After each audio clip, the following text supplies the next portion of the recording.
Bien, entonces ahora pasamos a ver lo referente a compartimento retroperitoneal, ¿no? Ya vimos la clase anterior, la aorta, sus ramas y la vena cava inferior con sus tributarias.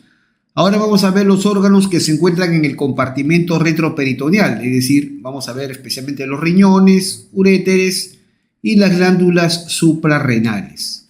¿Ok? Bien, los riñones son dos vísceras sólidas, correcto, localizadas obviamente en el compartimento retroperitoneal, ¿no? Son componentes, son los órganos principales del aparato urinario o aparato excretor, ¿no? Y los riñones tienen forma pues como de un frijolito, ¿no? Forma de un frijol, de una habichuela o de un payar, como le decimos acá, ¿no?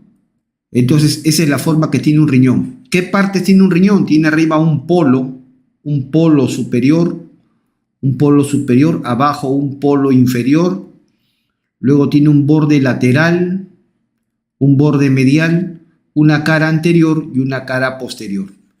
Nótese que los riñones no están a la misma altura.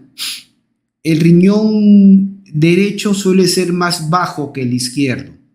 El riñón derecho se proyecta a la altura de las vértebras T12 a L3, mientras que el izquierdo se proyecta a la altura de las vértebras T11 a L2. Además, el riñón izquierdo es ligeramente más grande y más pesado que el derecho. Eso quiere decir entonces que el derecho es más bajo, es ligeramente más pequeño y más liviano. ¿Esto a qué se debe? Se debe pues a la presencia del hígado en el lado derecho. Eso hace que el riñón derecho sea más bajo, ligeramente más pequeño y más liviano. ¿Ok? Muy bien. Ahí está lo que les decía. Tiene forma de una habichuela, ¿no? Con un polo superior arriba, el polo superior que se relaciona con la glándula suprarrenal. El polo superior se relaciona con la glándula suprarrenal. Luego un polo inferior, un borde lateral que es convexo. El borde medial es cóncavo y además está abierto, presenta el ilio, esta abertura, el ilio renal, la abertura por donde pasan los componentes del pedículo renal, el famoso ilio renal. ¿Ok? Perfecto. Por supuesto tiene una cara anterolateral, mira hacia adelante y ligeramente hacia afuera, y una cara posteromedial. Muy bien, ahí están sus medidas también son bien conocidas, suele decirse 12 por 6 por 3. 12 centímetros en sentido vertical, 6 en transversal y 3 en antero-posterior. Más o menos 2 centímetros, 1 centímetro. El riñón pesa alrededor de 150 gramos, ¿no? 150 más o menos 30 gramos y en vivo tiene color rojo vinoso. Perfecto, aquí lo vemos. Los elementos del pedículo renal. Este es el riñón visto desde adelante. Entonces, nosotros vemos el elemento del pedículo renal. De adelante para atrás, el elemento más anterior es la vena. Ay, perdón, pensé que estaba señalado. La vena renal. El elemento más anterior en el pedículo es la vena. Luego sigue la arteria renal, y el más posterior es la pelvis renal. La pelvis renal es una formación sacular, como un saquito membranoso, del cual se va a originar hacia abajo el uréter. De la pelvis renal se va a formar el uréter. ¿Ok? Entonces, nosotros vamos a ver en el pedículo renal de adelante para atrás, la vena renal, la arteria renal y luego la pelvis renal. Pero si vamos de arriba para abajo, el más alto es la arteria, es el más alto, luego sigue la vena y el más bajo es la pelvis. Entonces, queda claro que la vena es el elemento más anterior, la arteria es el elemento más alto y la pelvis es el elemento más posterior y más bajo. Y de la pelvis se forma el uréter.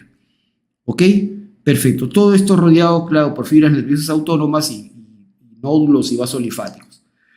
Muy bien, ahí está el pedículo renal. También un detalle importante que vemos nosotros es que las arterias renales nacen de la aorta abdominal, ¿correcto?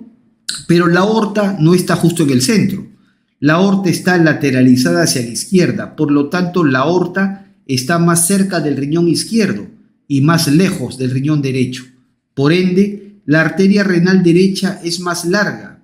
La arteria renal derecha es más larga que la izquierda y cruza por detrás de la vena cava inferior. La arteria renal derecha es más larga que la izquierda y cruza por detrás de la vena cava inferior. ¿Ok? Simple. Por otro lado, las venas renales salen del riñón y van a desembocar, son tributarias de la vena cava inferior. Entonces, pero la vena cava inferior está más cerca a la derecha, más cerca al riñón derecho y más lejos del riñón izquierdo. Por ende, la vena renal izquierda es más larga. La vena renal izquierda es más larga que la derecha y además la vena renal izquierda cruza entre estas dos arterias. Cruza entre la aorta y la arteria mesentérica superior. Pasa por delante de la aorta, pero pasa por detrás de la arteria mesentérica superior. Precisamente estas dos arterias, la aorta y la mesentérica superior, le están formando una pinza a esta vena, a la vena renal izquierda. Esa pinza se llama la pinza aortomesentérica. La pinza aortomesentérica y por ahí está cruzando la vena renal izquierda. Además, la vena renal izquierda recibe a la vena gonadal izquierda y a la vena suprarrenal izquierda. No es así en el lado derecho. En el lado derecho, la vena gonadal derecha y la vena suprarrenal derecha desembocan directamente en la vena cava inferior. ¿Ok? Entonces, bastante simple. Esas son diferencias clarísimas que uno nota acá. Muy bien, ya está. Al corte, cuando uno observa el riñón al corte, lo primero que va a observar en la capa más externa una membrana. Eso se llama la cápsula fibrosa o cápsula propia del riñón. Luego, cuando ya ingresa al riñón, encuentra una zona, ahí está la cápsula renal o cápsula propia, ¿no? Luego encuentra la corteza renal y luego la médula renal. En cuanto a la corteza renal tiene dos partes. Esta porción de acá, esta zona de acá, viene a ser la corteza superficial. Todo esto que está señalado acá es la corteza superficial. Sin embargo, la corteza, como ven acá, también tiene prolongaciones. Tiene prolongaciones hacia el interior, tiene prolongaciones hacia adentro. Esas prolongaciones hacia adentro de la corteza se llaman columnas. Columnas interpiramidales o columnas de Bertin. Columnas interpiramidales o columnas de Bertin. Son prolongaciones de la corteza hacia el interior. ¿Ok? Perfecto. Luego sigue la médula. La médula renal está representada por las pirámides. Estas formaciones que vemos acá, de 8 a 12 pirámides, las famosas pirámides renales o pirámides de Malpighi. Así se escribe, lo voy a poner por acá. Malpighi. Pirámides renales o pirámides Malpighi, que son de 8 a 12. Esas forman la médula renal, ¿ok?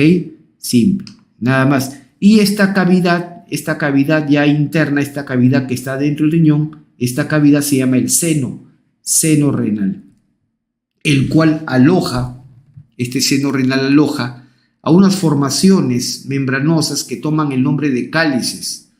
Los cálices menores, luego los cálices mayores y luego la pelvis renal. ¿Ok? Ahí está precisamente, ¿no? La corteza, bueno, ya hemos mencionado, la médula formada por las pirámides que son de 8 a 12, ahí está, las pirámides renales, ¿ok? El vértice de las pirámides toma el nombre de papilas urinarias o papilas renales, ¿estamos de acuerdo? Y estas papilas renales desembocan en los cálices menores. Por las papilas se está excretando la orina y esto vierte hacia los cálices menores, ¿ok? Hacia los cálices menores. Muy bien. El seno renal es esta cavidad esta cavidad que contiene a los cálices menores, mayores y la pelvis renal. ¿Ok? Los cálices menores, las papilas desembocan en cálices menores. Estos cálices menores se juntan y desembocan en un cáliz mayor. Y los cálices mayores se juntan y desembocan en la pelvis renal. Y de la pelvis renal sale el ureter. Así de simple. Y así se elimina la orina. ¿Ok? Nada más. En cuanto a la irrigación, la arteria renal, sabemos que la arteria renal nace de la aorta abdominal. ¿Ok? La arteria renal, antes de llegar al riñón, antes de entrar al riñón, da dos ramitas importantes. Esta ramita que estamos viendo hacia arriba, esta es la arteria, voy a cambiar de color a esto. Esa es la arteria suprarrenal inferior. Esta ramita que está yendo para arriba es la arteria suprarrenal inferior. Y esta rama que está yendo hacia abajo, hacia el uréter, es la arteria ureteral superior. Son entonces las dos ramas, digamos, prerrenales de la arteria renal.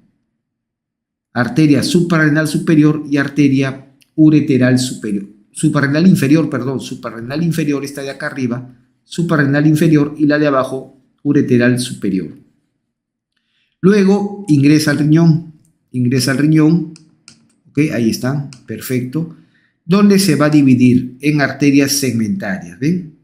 La arteria segmentaria superior o apical, la arteria segmentaria anterosuperior, la arteria segmentaria anteroinferior, la arteria segmentaria inferior y al fondo atrás la arteria segmentaria posterior.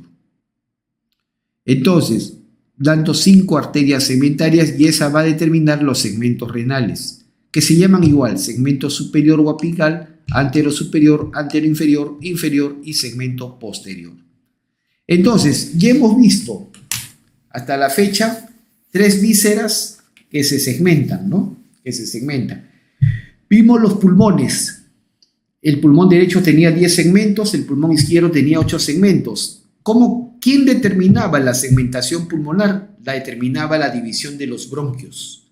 Los bronquios terciarios, los bronquios segmentarios son los que determinan la segmentación pulmonar. Luego vimos la segmentación del hígado. Y en el hígado hay 8 segmentos y estos están determinados por las ramas segmentarias de la vena porta. La vena porta es la que determina los segmentos en el hígado. Y por último el riñón. En el riñón nosotros vamos a tener 5 segmentos, los segmentos renales, y estos están determinados por las ramas segmentarias de la arteria renal. Sumamente sencillo. ¿Ok? Perfecto. Luego las arterias segmentarias se van a dividir en interlobares, estas en arterias arqueadas o arcuatas, y estas finalmente en arterias radiadas corticales o interlobulillares, que son estas de acá, y de las cuales va a salir la arteriola aferente, ¿no? Para el glomérulo, donde se va a empezar a filtrar la orina. ¿Ok? Bien. Los cálices, ya les había dicho, las papilas renales, que es el vértice de las pirámides, desembocan en los cálices menores, estos en los mayores y estos en la pelvis renal. Y de esta sale el uréter. Ya lo había dicho.